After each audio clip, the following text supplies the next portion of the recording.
Okay, we need to mute.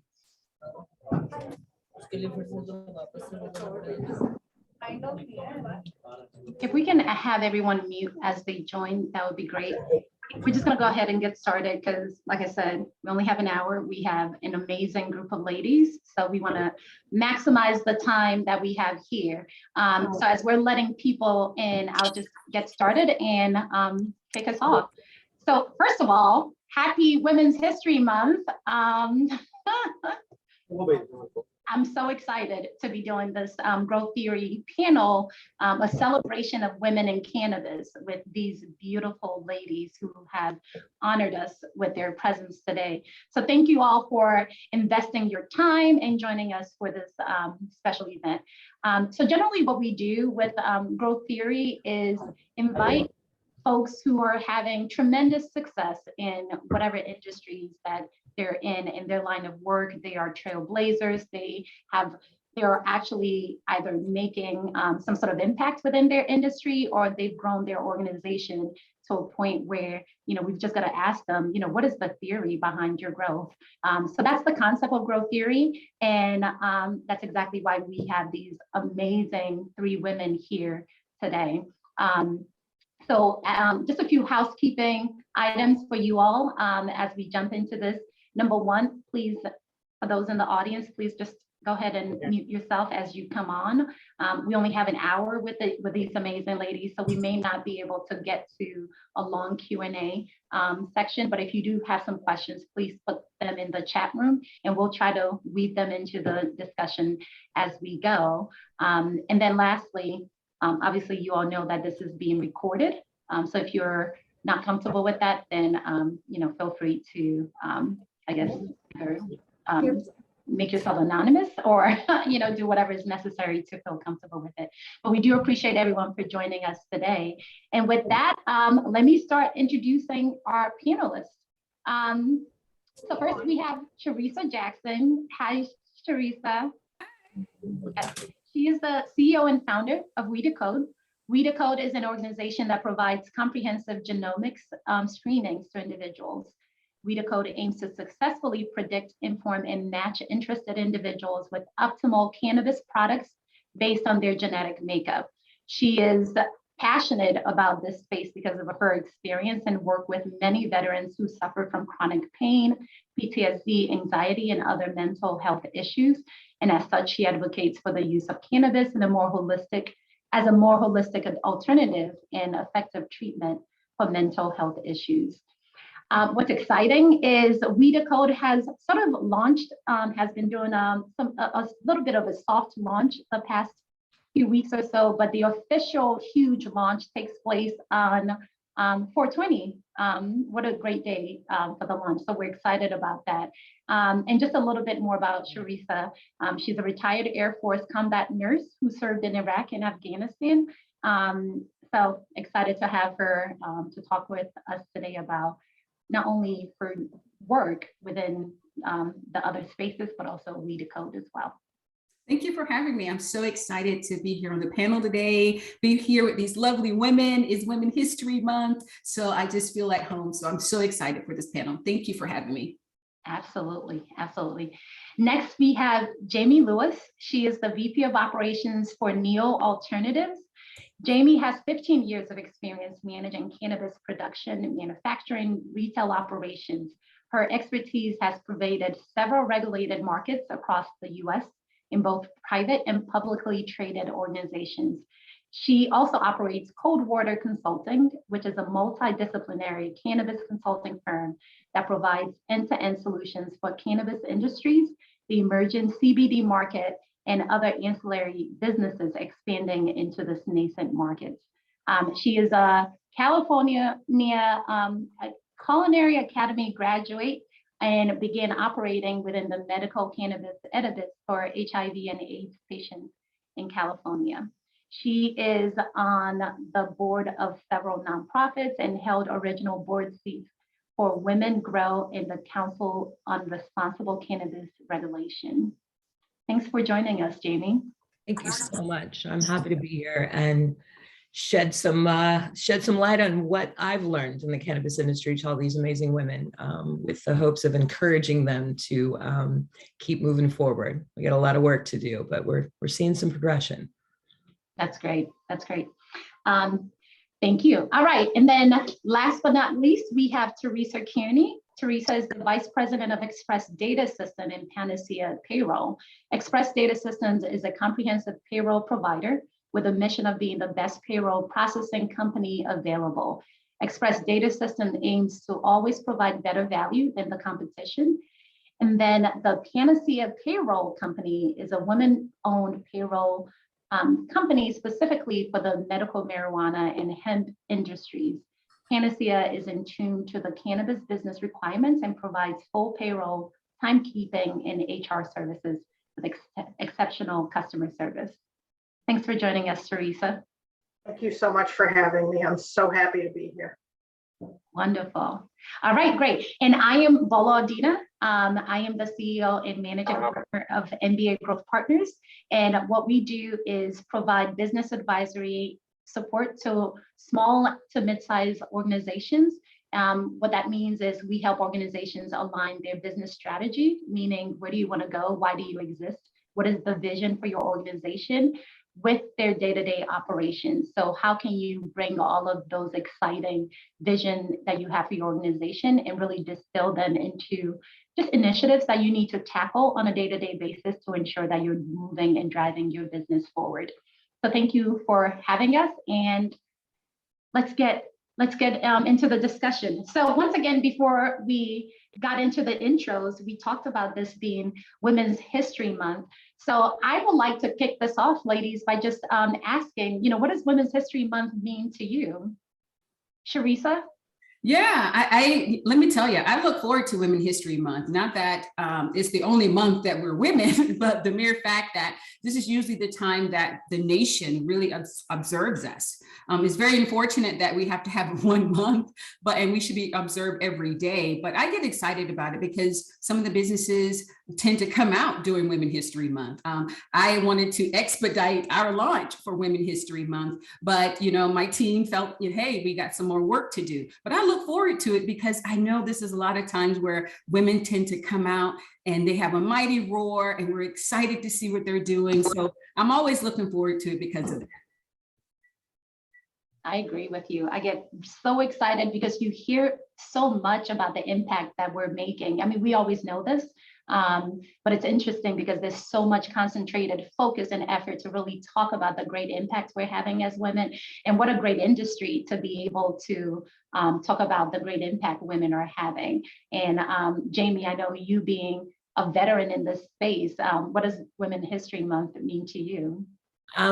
That's a great question. Just recently over these past few years, I've been using the month as a time of reflection. For a lot of us, there's a lot of frustration specifically about what we're going to jump into in terms of being executives and getting access to capital. And there's a big ball to push up the hill. So I, over these past few years, have been using it as reflection for all the strong powerhouse women that have come before us. And it reminds me how far we've come. So much like checking the list off at the end of the day, there's a bit of satisfaction with that. And fortunately, over these past couple years, I've been able to do that by just acknowledging all the strong women in the cannabis industry that have supported me as executive. So I'd like to see that list grow, of course, to get more of us on there, but a reflection for me, really, just so I can get ready to tackle the rest of the year. Love it. Yeah, that's great. That's great. And, one thing I think about when I reflect on being a woman as well is we're always thinking about solutions. If a problem exists, a woman is likely trying to figure out what is the best way for us to get to the heart of the solution. So when I think about Panacea, Teresa, and, just thinking about finding a solution for payroll within the cannabis such an important thing. So for you, what does Women's History Month mean? I would say my favorite part of this, because of the spotlight and the highlight on women, I learned so much. I hear so many stories that you don't hear any other time of the year because everybody is spotlighting women in business, women in cannabis, the fact that we're all here today. And I hear so many amazing stories.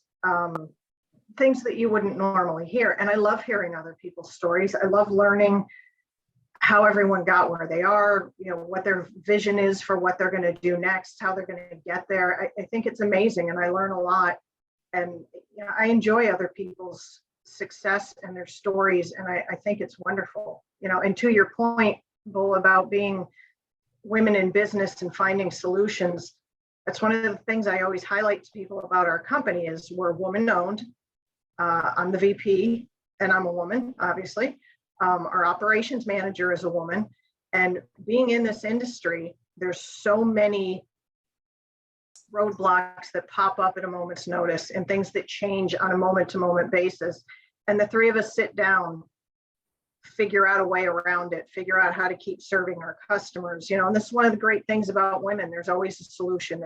We always figure out a way. If there's a way to be found, we'll find it, and it's one of the great things about this month and about being in business with other women that I really enjoy. Yeah, that's great. That's great. So let's jump into it. So as I said before we officially open this up to the audience, I mentioned how surprised I was that there's this stigma still around cannabis, and perhaps it's because of the various derivatives of cannabis that I'm aware of and the different ways to operate in the space. But even just the mention of women in cannabis got so many reactions from my network. So I'm just curious, if you all can just go around and talk about, have you experienced sort of this stigma, and how do you work around it, or does it even mean anything to you? Jaime, what are your thoughts about this? Well, so I'm an old goat in this industry. So we didn't refer to it as an industry when I started. Legacy market wasn't a term we used. So I have a bit of a different perspective in terms of what I've been tackling for the past 20 years. And what I can say is what I've learned is there is a tremendous amount of frustration around the miseducation of this plant and the amount of work that has been done to even create an industry. And the fact that this is still a brand new industry, the amount of work it takes to even get through all of that is a lot. I use the power of education. So any opportunity I get to explain the positive effects of cannabis or the positive effects of the financial returns to investors is definitely a bonus. So I think for me, I've accepted. It's funny, you mentioned that you were surprised. I'm surprised that we can openly smoke in New York parks and streets now. So, woo, little kids won't know the troubles we had. But yeah, I'm excited to see how much further we go. There's a lot of terminology that needs to be corrected, I think is what I focus on too. Yeah, that's great.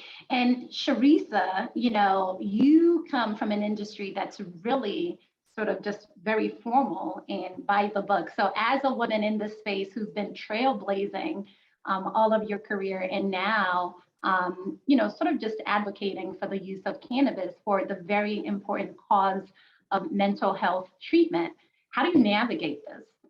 Well, first, let's talk about my upbringing, right? So I'm a Southern Baptist girl whose parents said you don't do drugs, right? And so they probably won't know until Decode comes out next month that I'm in the industry. But I was raised saying, don't do drugs. And not only that, I went into an industry as a military nurse where we couldn't do drugs. And we couldn't come up with a positive urinalysis. And then I retired and stayed in the nursing field. So I, again, couldn't touch the plant. And then one day, working as the chief medical executive, one of the largest VSOs, veteran service organizations, I heard a veteran come to me and say, Cherissa, I want to get off my opioids. And the way I'm going to get off my opioids is with cannabis. And I said, are you sure? Is that what you're really going to do? And it intrigued me so much, Bola, 2 years ago. It intrigued me so much that I started doing my own research. And I said, oh my God, even I, as a clinician, even I who is around here advocating for patient care and let's use holistic treatments, even I was a little stunned by what this plant can do. But when I started digging into the research and its efficacy, And now I became a champion for the plant. I'm telling everybody about CBD and THC. And I agree with Jaime. It's about education. Even within the veteran community, it's about education and helping veterans, helping their caregivers understand how to use this plant and to hopefully denounce that stigma of, hey, you just want to get high and you're going to be a stoner. And I think just making sure in the industry, we're using the right terminology and continuously educating people on what this plant is what changed my mind. And as a result, I'm changing a lot of veterans' minds and a lot of people here in the community today. That's great. Yeah. I think stigma is one of those things that to me has been historically a form of control of individuals, but also it's a way to keep certain markets within the hands of certain individuals, right? So if it's stigmatized, then it makes it very difficult for others to even explore it. And what I'm really enjoying about the CBD space is all of the other ancillary products that can be used, not only, just the topical products, even, the plants and touching and all of that. But when you think about payroll, which is such an essential need, how do you navigate and how do you explain, Teresa, that yes, we are in support of the industry, but you don't necessarily have to be a weed head or whatever it is, right? To be able to operate and find, a corner of the market that you can operate in and benefit from with this market. Well, I'm going to tell you, honestly, I'm going to be completely honest with you. When we first got into this industry, it was like a lot of people, it was all about the dollar signs. We thought, ooh, this could be very successful and this could lead to money for us. And, that's kind of the way we saw it. But let me tell you something. We started meeting people. I go out to conferences quite a bit. You hear 2 or 3 stories about a mother whose little child used to have seizures, several an hour, and now has maybe 1 a month. And it's because of THC or CBD. Or you hear about somebody who had cancer and had very little prospect, very little hope of surviving beyond a couple of months. And a few years later, they're still here because of their use of cannabis in one form or another. And it very quickly pivoted for us from being about the dollars to about supporting the people in any way, through our business and what we do, which is very important. A lot of people don't realize, they come to me at the last minute, or, I've been paying people under the table and I probably shouldn't do that. It turned quickly into how can we support these businesses who are helping people with epilepsy, veterans with PTSD, what can we do in our little financial corner of this industry to support the people who are really helping? And that's what it has really become for us. Is the financial part of it a good part of it? Sure it is, but it's so much more than that now. I'm a little older than the rest of you probably, and I get a lot of looks. I get the weird, really? So I thought you just worked in payroll. It's weed?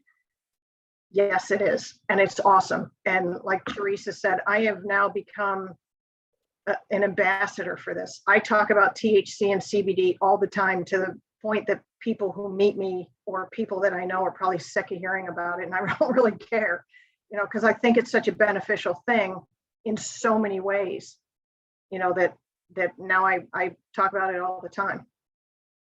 That's wonderful.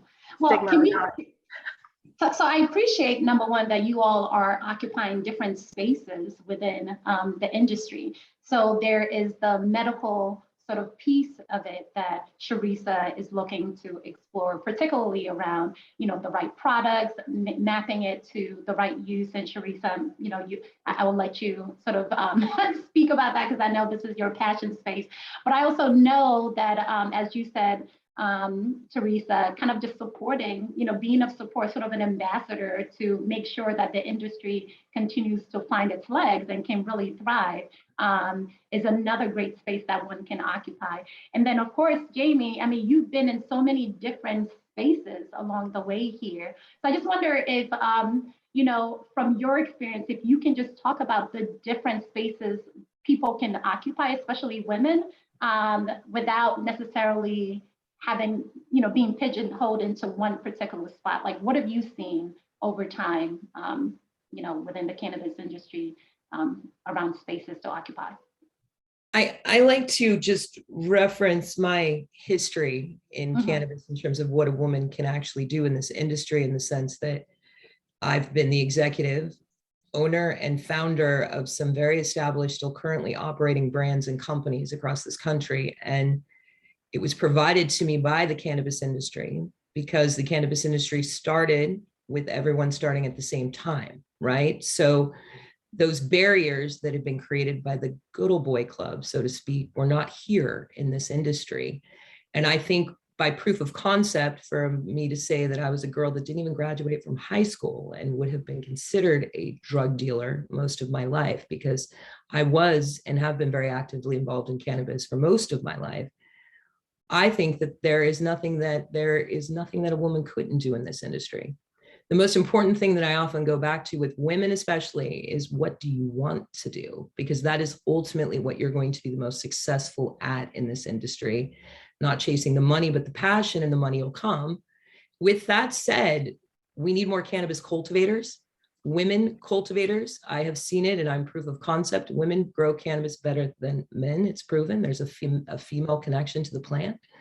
I say that is a huge market for a lot of growth, specifically around what is being grown currently, how they're being grown, and the infrastructure and the processes on that. It's a very male-dominated environment. And we know that a majority of the consumers in the industry are women. So I would like to see more on that side. Product manufacturing is another great area to get into. These are the edibles, these are the bombs, these are the extractions, all of this. It's a huge market that is being missed for products being specifically branded and marketed towards women, especially, and I'm not going to speak for the expert on the call on the video right now, but the medicinal value of cannabis for a woman specifically, and the fact that it's not being marketed. So I see a lot of growth space in products right now. We see a lot of gummies, a lot of chocolates. There's a huge need for that, for growth. If you're currently doing something that you don't like, don't transition over into this industry and think it's going to be any funner. So really try to reach in, do some SWOT analysis, do your own business plan before you get into this industry. Because like all industries being new, this is startups. So you have to be really comfortable with chaos, and that's best done if you love what you do. Legal, accounting is huge for us. There are tons of ancillary services that smart women lawyers, corporate women lawyers. If any of you are out there, call me. There's some work that needs to be done on that level. I really just, in terms of encouraging women to come into the industry, just come in. We need more. And there's a lot of areas for growth that, though people talk about this being $1 billion market, we have not captured that market yet. Most of it is still being fed by the legacy market. So with all that said, there's a lot of room for growth in many areas in this industry. That's great, thank you. And Cherissa, if you can just chime in about the corner of the market that you've identified and why that's so important. Yeah, and I just want to piggyback off what Jaime said. As a clinician, as a retired Air Force nurse who never touched the plant, wasn't even thinking about the plant, and never thought I would be in this industry until about 2 years ago, I had to hone in on what Jaime just said. Don't jump into this industry just for the money. And so I kind of went into this industry with 3 Ps. I call it my 3 Ps: my passion, purpose, and knowing that I have to persevere through some things, just like Jaime said. This industry is challenging. And so I knew from the jump that I had a passion to serve. That's who I am as a military person. That's who I am as a nurse. So having that passion to serve, I knew I wanted to help veterans, because we are that population of people that are coming back from war with PTSD, anxiety, depression. Everybody wants to study us. Everybody wants to help us. And no one really has that magic formula. So that's my passion. My purpose as a nurse is, again, to serve, to make people better, to make people whole again. I saw that on the battlefield. I worked at Walter Reed and did that for soldiers for years until I retired after 23 years on active duty service. So having to hone in on my passion, my purpose, and then coming to this industry and having to launch a business next week, that's something that's revolutionary. Of course, I'm going through challenges and persevering through those things because my passion and purpose is waking me up every day to do this every day. I'm not turning back because I know a veteran is waiting on me to get this right so I can save their lives. So my business, we, Decode, is helping anybody try and find the right match, the right product according to their DNA. I take everything from a clinical perspective. That's who I am as a nurse. Just like we do a medication that you have to find the right person, the right route, the right dose, the right time, the right medication, I see cannabis the same way. And in order to do that, to make it specific to a person, we should be using their DNA to match those products, those cannabinoids, those terpenes, those psychedelics.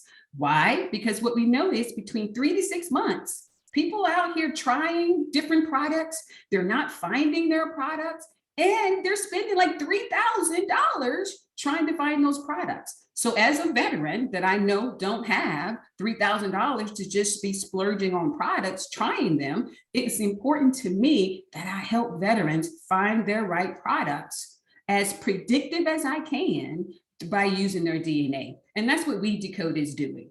And by doing it, it also brings into perspective the whole health of an individual, the wellness piece of an individual. So it's not just about, well, how much THC, how much CBD. Yes, that's in your profile, but it also talks about your metabolism.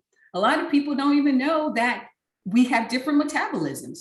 You know, someone who is metabolizing an edible faster than someone else, and you're sitting there looking at each other like, why is he over there having a great time and I'm not feeling anything? Well, that's because we all have different metabolizing systems. And so if you really get to the core of who you are using your DNA, we can help you match the best cannabinoids, the best terpenes, the best psychedelics.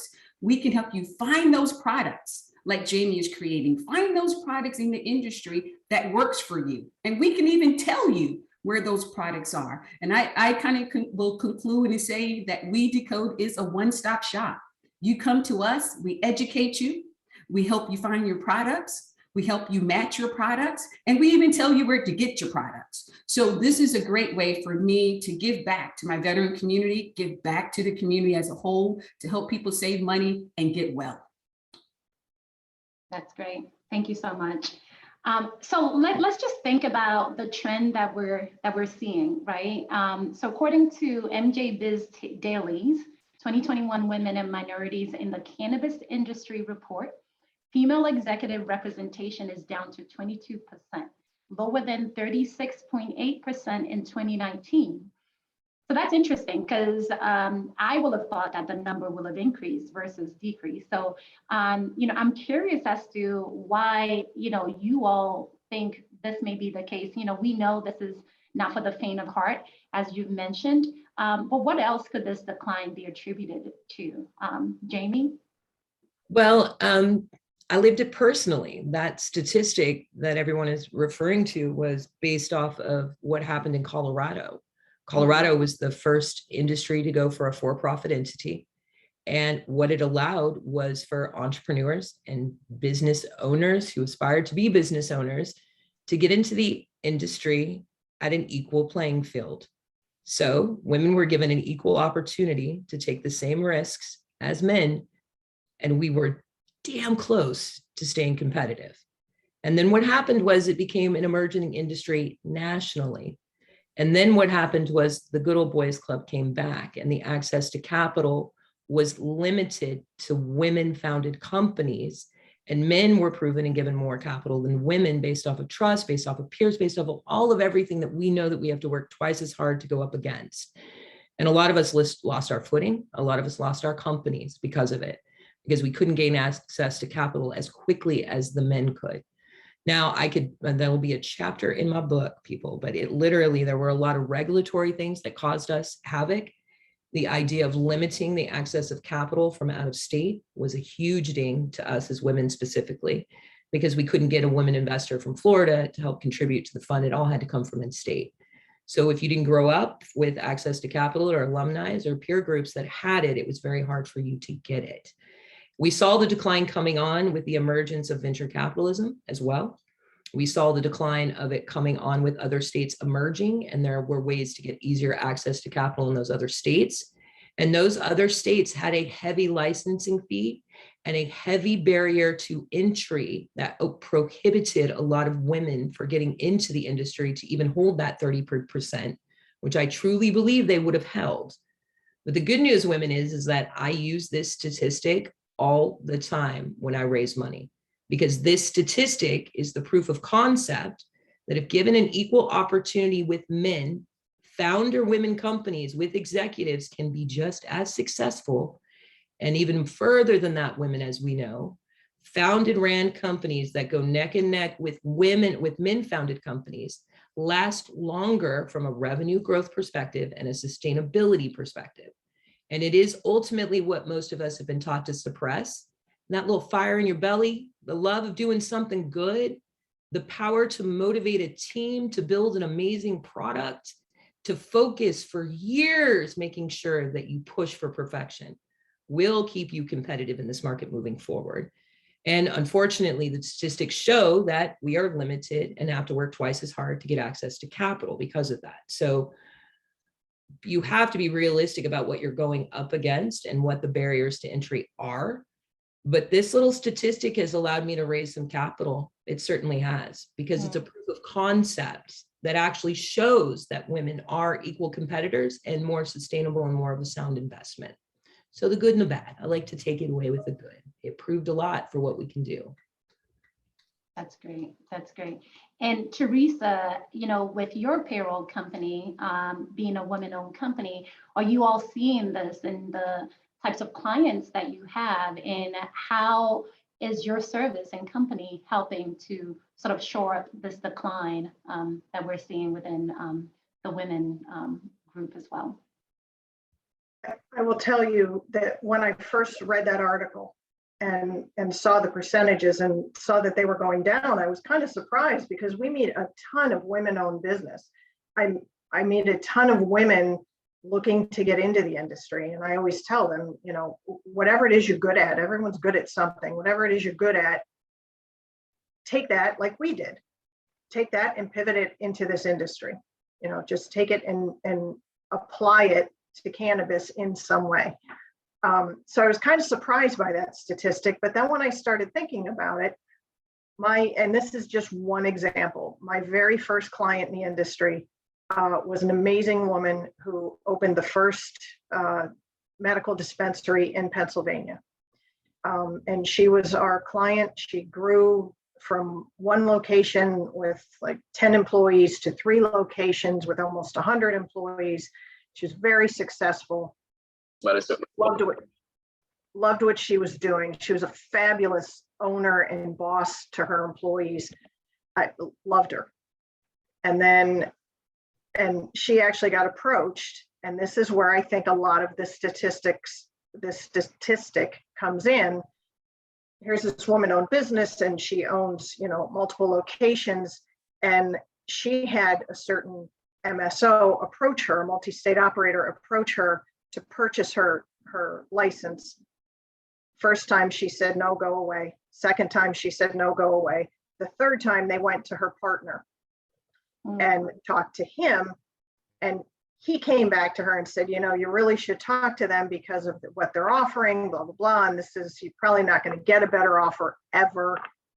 And really it was a case of an offer she couldn't refuse. You know, and she ended up selling. So here's this amazing woman-owned business, and she sold to a multi-state operator owned by men.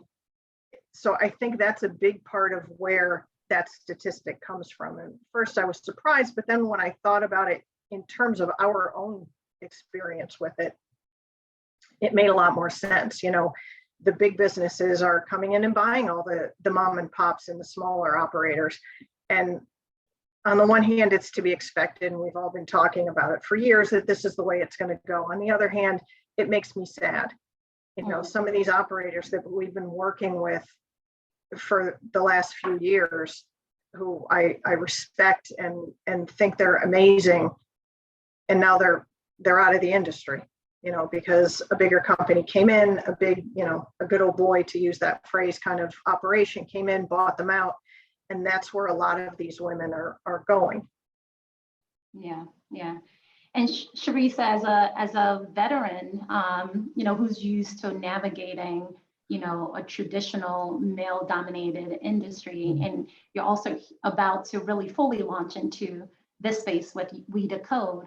What are you taking away from, what you're hearing, but also what can you also bring from your experience from being able to navigate a male-dominated industry? Yeah, you're absolutely correct. I was always in a male-dominating career, even as a nurse. There were still male nurses, that I was working next to. They were on the battlefield with me as well. And when I was up for, getting my next rank, it was always a thing. So I totally understand that even in the cannabis space, that's what I have to live through and live with. But I would encourage anyone who's looking to do this. I remember my grandmother said to me, she was like, when you sit on an idea, someone is waiting on that idea. So even for me, having to jump into this industry, I was always thinking about that. My idea that I'm sitting on, somebody is waiting on it. And so for me, I just had to take that leap of faith. And I also had to trust that process. It's a process and it's not easy. Like Jaime and Teresa keep saying, there's some hurdles that you're going to have to be prepared to jump, and either you're going to do it or you're not. And that's not, being mean. It's just the fact that this industry will come at you, and you got to be prepared for those challenges. For me, it's just the tenacity, man. I mean, being in the military for 23 years, 23.5 years and 14 days to be exact. I know how to wait things out. I know how to push through. I know how to persevere because I had to. As a single mom of twin daughters and surviving 4 deployments, twice to Iraq and Afghanistan, at this point in my life, I just feel like if I'm not going to do it, it's not going to get done. My brother always says, I'm at the latter half of my life, in my 50s. And so even jumping into this industry in my 50s is scary, but I'm trusting the process. I know I'm capable. I know I'm built for it. And just like Jaime said, that statistic is only giving me that ammunition to keep going out here every single day, looking for investors, looking for funders, talking to people. Even when I don't feel like it, I'm still talking to people because, again, what I'm sitting on, somebody is waiting on. And that's what I encourage anybody to do. And if I could just jump in, what you point out is so valid. This imposter syndrome runs rampant amongst strong, smart women. For whatever reason, we don't think we deserve to be at the table. And if we do, how the hell did we get in here? Who let us in? Yeah. They're going to know anytime. And for someone who grew up in cannabis, I even had it further. But the key thing that you pointing out in terms of all of what you just said was that you really hone in on doing what you love.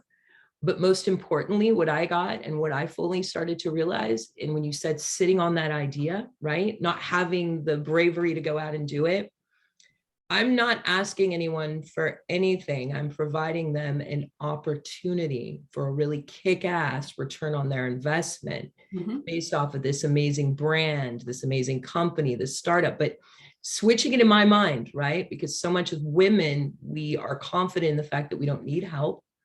And we don't want to ask. So for me, it was sitting on the idea. For me, it was not asking, not thinking that I could get it or gain access to it. But it switched for me, not sitting on the idea. It triggered for me was that I need to get up and provide this opportunity to other people and see how far I can go with it. That was key to what you said. Thank you. That was good. But Jaime, also one of the things that I've learned in just growing up the way that I grew up, being in the military and being a woman in the military also is, if there isn't a table, I'm creating a table. Yes, and if there isn't a seat, I'm bringing my own seat. And I think we as women entrepreneurs, we have to be that bold. We have to be able to create those lanes that's not already created for us. And at the end of the day, what's the worst thing that can happen? You tried.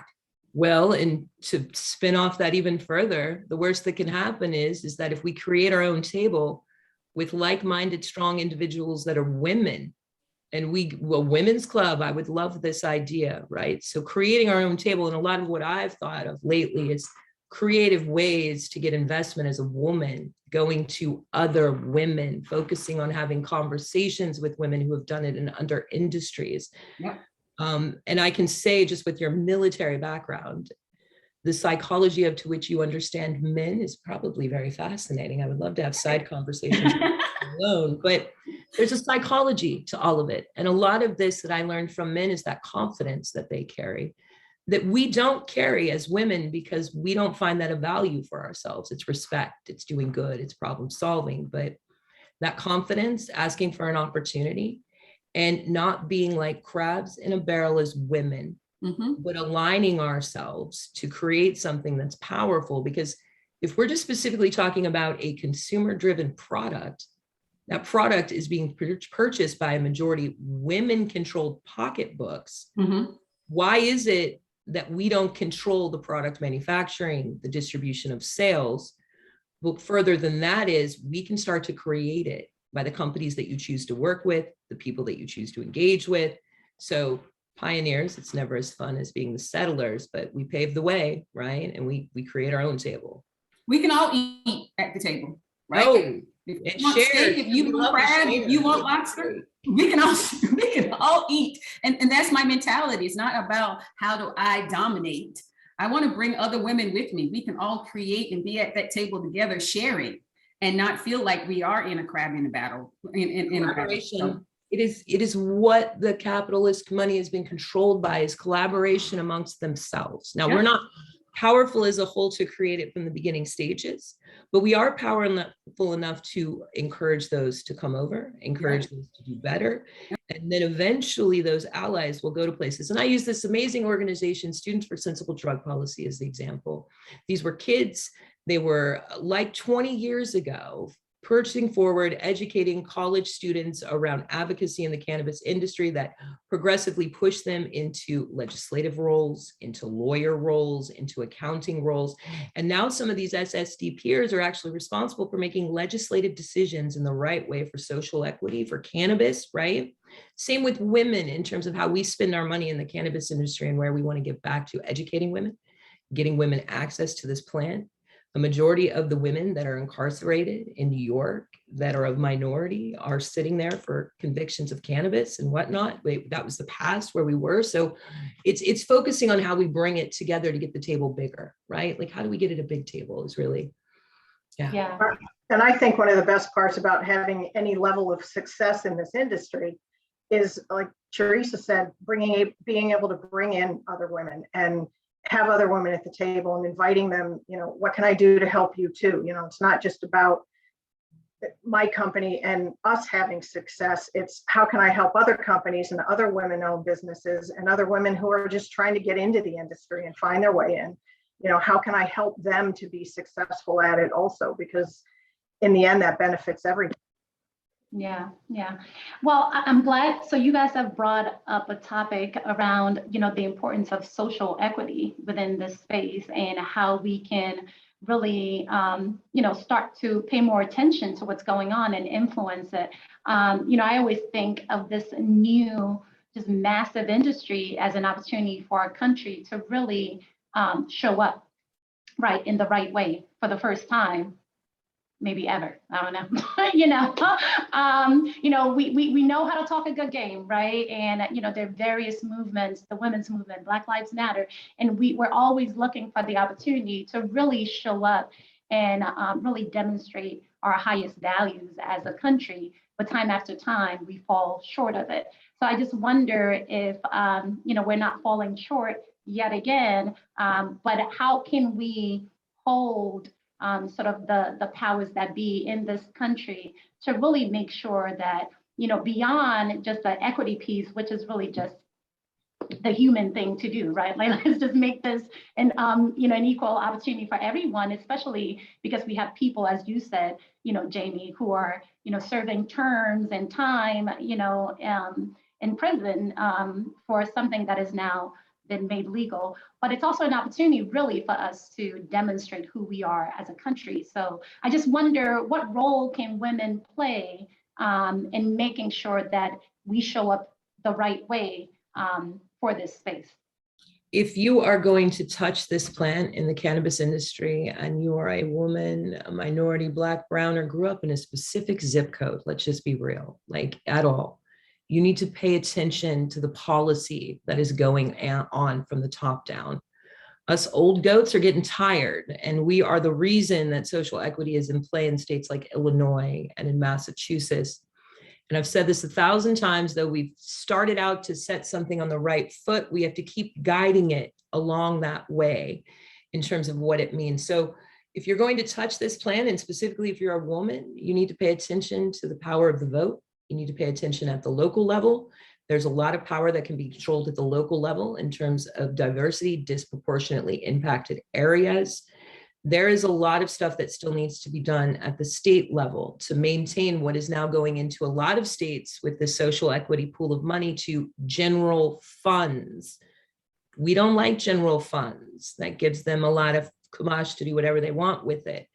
But your legislature, representatives in the Senate and whatnot will pay attention to voters in terms of where that money goes. So you have to educate yourself legislatively. So much of what is going on in this industry, just being a startup and a company owner, is directly affected by the power of hand of the drafts that are passed down into statute that then move into rules and regulations up to which we all have to adhere to. So the importance of paying attention to what is happening with the money that is given out in terms of these funds that are being created.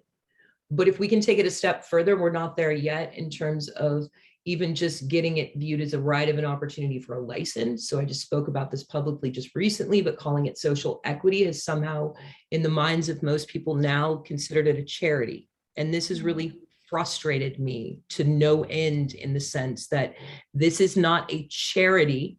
This is righting the wrongs. And this is a woman who sat at the table for what we were doing originally. That's how old I am. It is to change the drug policy reform that has been going on in this country for incarcerating and privileged people for what they do and limiting access for them to gain money and feed their families.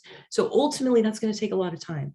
We can't do it with 1 year worth of money, but we have to do it by consciously being active. And you said it, over these past 2 years, there was a lot of time sitting on our sofas where we're really active. So I just want to make sure that we all continue to be as active as we were while we were sitting on the sofas, because there was so much change that took place that I worry that we get back into the bubbles of real world and I'm just one voice and I can't change anything. But there was only a group of 50 of us that legalized cannabis as a whole. So I do think that we can do a lot with social equity, but we have to force it. And I wish we would have called it something different, right of opportunity or something along those lines. So it goes back to saying, if you're a Black or brown woman, I can't imagine how hard it would be to walk into a room of suits and ask for money. But you remember what I said in terms of you are providing them a very lucrative opportunity in terms of this, because we've created a lot of social equity laws, but we now have to inspire those female business owners to establish strong companies. So that's going to require a lot of resources from the community as a whole. But sorry, not to get on the soapbox. A few things I wish I would have changed around social equity. Disproportionately impacted area is another term that I don't like. I don't like that term either. It's created this sort of charity process. But and I think one thing that people don't really think of that you touched on, Jaime, is, you know, everybody thinks legalize at the federal level, federal, which is great. And yes, we're all working towards that. And if and when it happens, it'll be great. But you start local. So much can be done and changed. Absolutely, at the local level. And I've learned this firsthand, specifically New York, New Jersey, Virginia. So much rides on the local government, on getting to know the local zoning boards and commissions, and, you know, anybody you can meet and getting good standing with at the local level. Yes, federal is very important. State, I dare say even more so, but local is a great place to start. Get out and talk, make yourself heard, vote. Like Jaime said, you know, there's things that everybody can do, and it doesn't always have to be at the federal level. You know, start where you are and push it there. we need to change a lot at the state levels. but there's a lot of change that needs to happen at the federal level, of course, but we have a lot of power right now in terms of what we can change at the local level that will affect the federal decisions ultimately and how this is regulated. Exactly. In terms of women getting a seat at the table, that legislative role I took early on to somehow become a thought leader made me very powerful in terms of negotiating deals on the back end with the good old boys club. So networking, relationships, your reputation in the industry as a whole as a strong, smart woman will carry you real far in this industry in terms of that piece. Very true. And I know a lot of people have heard this before, knowledge is power, but really, really, really knowing your stuff is powerful. And you walk into a room and they know you know your stuff, and you walk in there confidently and boldly, and your voice is heard. That's how you're going to get those connections that you're looking for. So know your stuff, like what Jaime and Teresa said, because when you go in there or you meet somebody or you introduce yourself and they know that you know what you know, they're going to then sit back and be like, that's a woman. And my God, that's a woman of color that has her stuff together. And just always walk in that power, always walk in that confidence, because if you don't, someone else is going to take it from you. I also want to point out to the networking factor, because I noticed this too with a lot of women that are new to the industry. Going to a conference is not like going to a bar or a restaurant or a party. People are expecting you to talk to them. Mm-hmm. So if you stand in a circle at a conference that you flew out for and you bought a ticket for, and you're standing with people that you already know doing it wrong, Yeah. you're doing it wrong. As women, you have to network with people. And if you are inspired by someone, you like what they say, you like their groove, their swagger, their style, go hang out with them, go introduce yourself. And what I got really good at was accepting what I didn't know. Mm-hmm. I had no humiliation. I literally have embarrassed myself on stage, video, public. I've said the wrong words. I hillbillies. I thought tooken wasn't a word for a real long time. I thought it was. So just remember me when you feel like you might slightly get embarrassed, because I've said some shit that made no sense and that has embarrassed me. But none of it has been lies. None of it has been to hurt anyone. None of it has done anything that killed me or caused me any damage.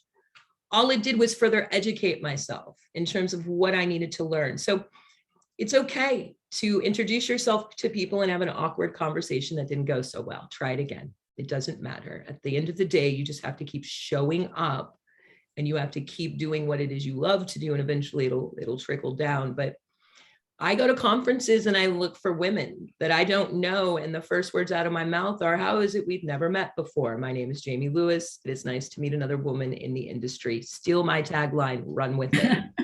Go with it. And if I could just point out to the collaboration that I'm having with these women, just these open conversations, it's okay to say you're tired, you're weak, or you don't understand something, because that's how you educate yourself. Men pretend to know more than they do, and ultimately it sabotages them in the long term. So I think that if we ultimately speak openly with women about what it is we don't understand and don't know, and I can say that in terms of us women at the top level as Cannabis sisters, we get together and talk assumptions. It's fun. It's a lot of fun in terms of what you can control when you collaborate together.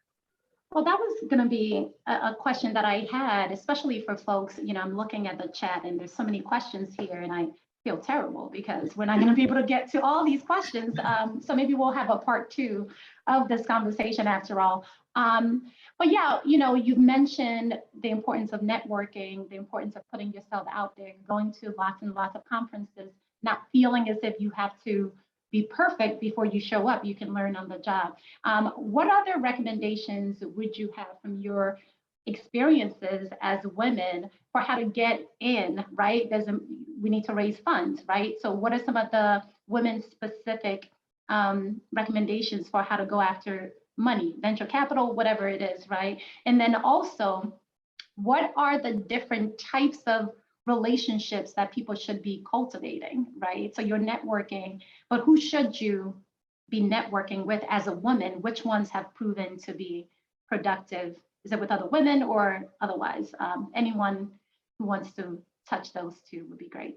If I can jump in, I will tell you that when we started in this industry, coming up on 5 years ago, my motto, and I said this to everybody, I will go anywhere and I will talk to anyone.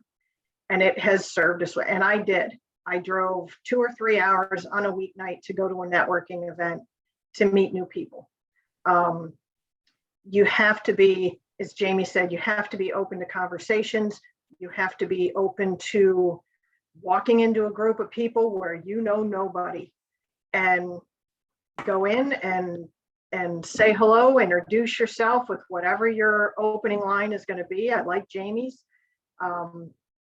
I always start with the women in the room, but you can't ignore the men, because a lot of them, I have met some amazing men in this industry who have taken great steps to recommend us to their clients and make good connections for me. But the women kind of have an innate bond, trying to help each other. So I always gravitate to the women in the room first. But again, my overall, when we started with this, my overall motto was, I will go anywhere and talk to anyone. And that's what I've done. Sometimes it's uncomfortable, but you got to just jump in. And the same thing for me. It's about connecting with as many people as possible. And, even though people expect me to be this extrovert, introvertly, I don't like doing conferences. I don't like going to networking events, but it's something about when you do walk into a room and you know what you got to do, I come out of my shell and I am able to connect with those people because I know I have to. There's a mission I have to accomplish. I go back to my military background. It's time to turn the game on and get in there and know as many people as possible. And my goal has always been to touch as many people as possible in any size room, and to do like what Jaime said. I go to the women because I feel like that's an automatic, hopefully an automatic connection, because, they're women. And then I also go to those people that, I want to convince them that I'm the right fit. Those are the ones that I want to be like, look, I'm going to convince you that you want to do business with me, Decode, because at the end of the day, if I didn't get you, if I didn't hook you, I'm going to hook you down the line somehow. And that's because I believe so greatly in me, and I believe so greatly in the company that nobody is untouchable. I'm gonna tap into as many people as possible because of the mission that I have. And I think for any woman that's out here, you have to have that mentality that nobody is untouchable, and try to find these genuine relationships. And you find people that's going to empower you. Not everybody wants to, give you those golden nuggets, but when you find somebody that's willing to give you those golden nuggets to say, hey, did you think about this? How about that? Those are the people that's really going to invest in you, and they want to invest in your success.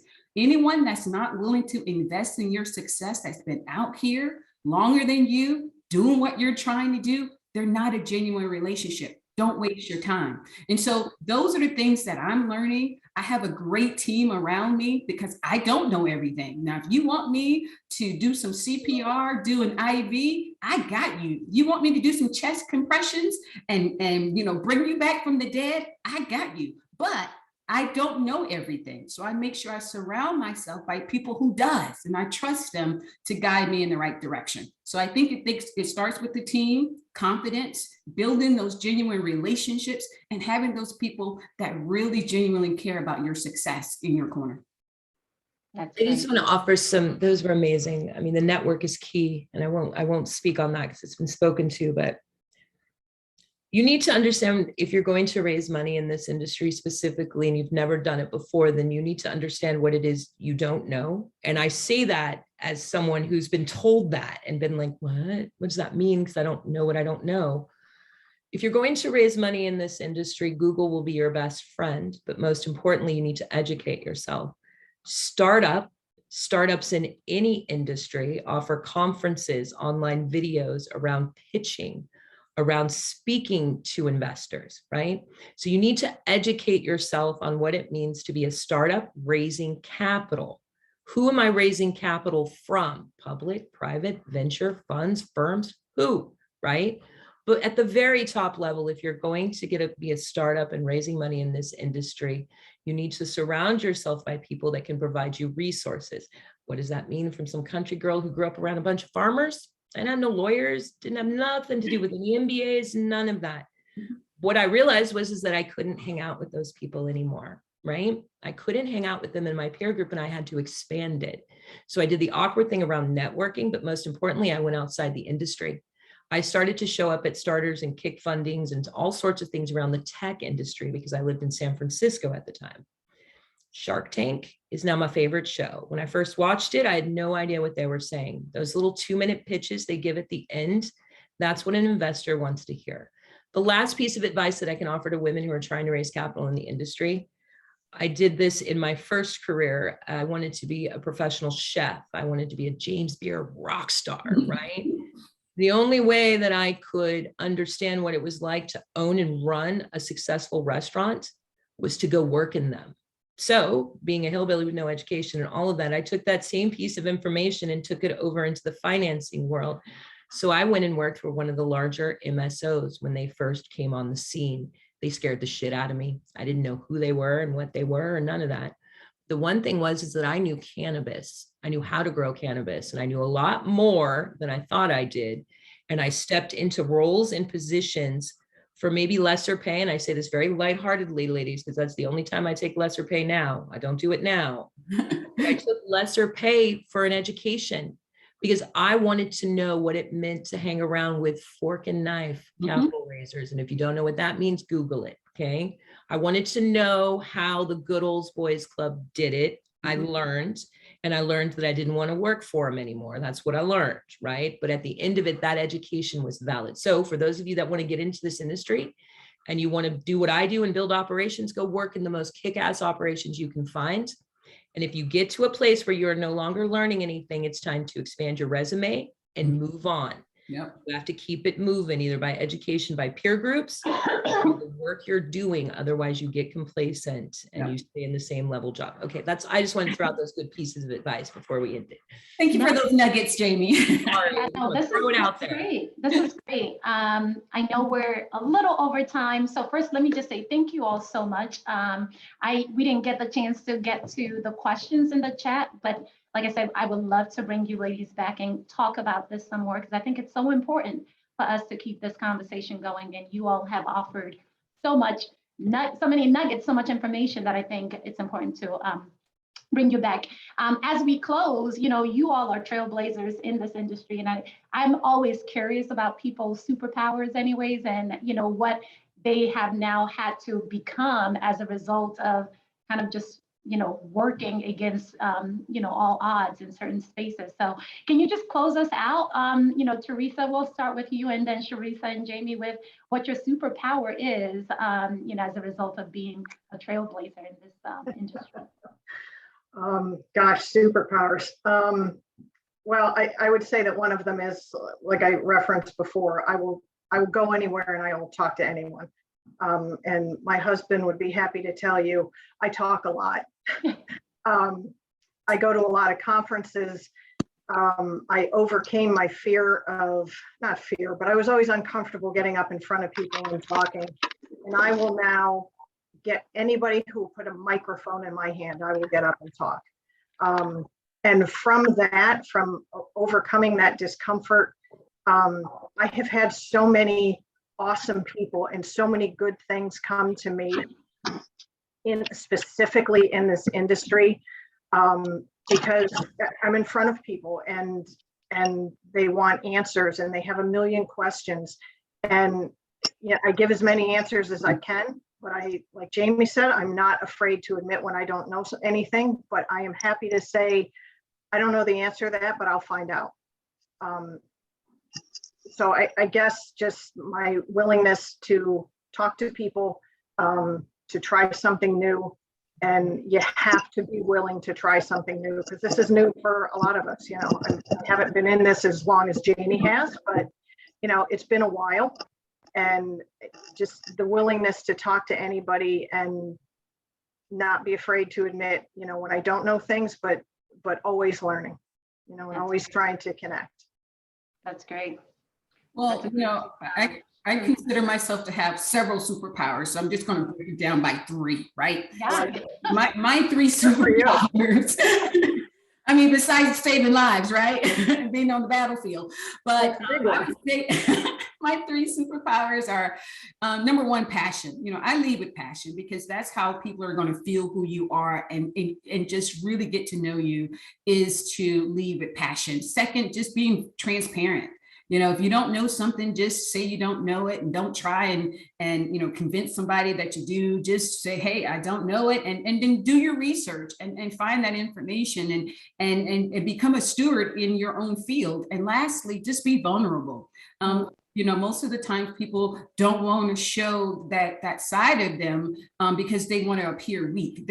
We are women. We're not weak at all. There's nothing weak about us. So being able to show your vulnerability, I think, is important, not only to investors, but your friends, your family, your team, so that they know that you're human. Vulnerability just says that you're human, and being able to embrace that every single day, I think, are my superpowers. I wake up feeling like these are the things I have to embody, because I never know who I'm going to come in contact with that may be interested in investing in Weed Decode. So even if I'm in the grocery store, I'm like Jaime, I'm telling people, girl, get that CBD, or hey, you thought about that THC? Because you just never know who you're going to come in contact with. And people want to feel. And we feel through being transparent. We feel through being vulnerable. And that's where investors are going to want to feel you to invest in you. So I would say those are my 3. I have several, but those are the top 3 right now. I love it. I love it. And Jaime, I'm sure you have several. I'm sure all of us have several. What are your top? Well, I was going to go to something inspiring and something, truth be told, ladies, the main reason that I've been as successful as I have been is I'm real good at faking it till I make it. Oh, Real good at bullshitting my way through most things and convincing the good old boys club that I know what I'm talking about, when 90% of the time I don't have any idea what I'm talking about. So I think ultimately that's my true superpower. And I think women see it as being authentic, because it's not really faking it till I make it. It's being strategic about how I present myself and what I'm looking for. But you know, it's definitely the showing up and let's see what happens. Well, no, we're gonna make it, but we're gonna try, and we're gonna fake it halfway through it. So I love it. take that with you, ladies. Fake it till you make it. Just, you know, get out there. yeah, I love it. Well, thank you all so much. Like I said, I've taken so much away from this conversation, from go out there, talk to as many people as possible, be vulnerable, lead with passion, you know, authenticity, fake it till you make it, but be strategic about how you're positioning yourself, the conversations you're having, the partnerships you're having. This has just been so tremendous. But, you know, ultimately what we're hearing here is we're women, we're just as capable. We have a lot to offer. We know this space, and it's just a matter of just showing up and, you know, kind of just vibrating all over the space like we are. So thank you all so much today. Really, really appreciate your time. And I am so sorry for, you know, our guests, we weren't able to get to all the questions, but I'm going to save them so that if we have a part 2, we'll certainly get into more detail. But thank you all so much. And we will send out to the video to those who weren't able to make it. Thank you so much. Thank you Thank you all. so much. This was great. Thank you so much. Have a great day. This is amazing. Thank you. Hopefully there's a part 2. We'll be back. All right. The sequel, ladies. Thanks, So ladies. lit. Yeah. So lit. Thank Badass women you. unite, baby. Badass Bye-bye. women Thank unite. you.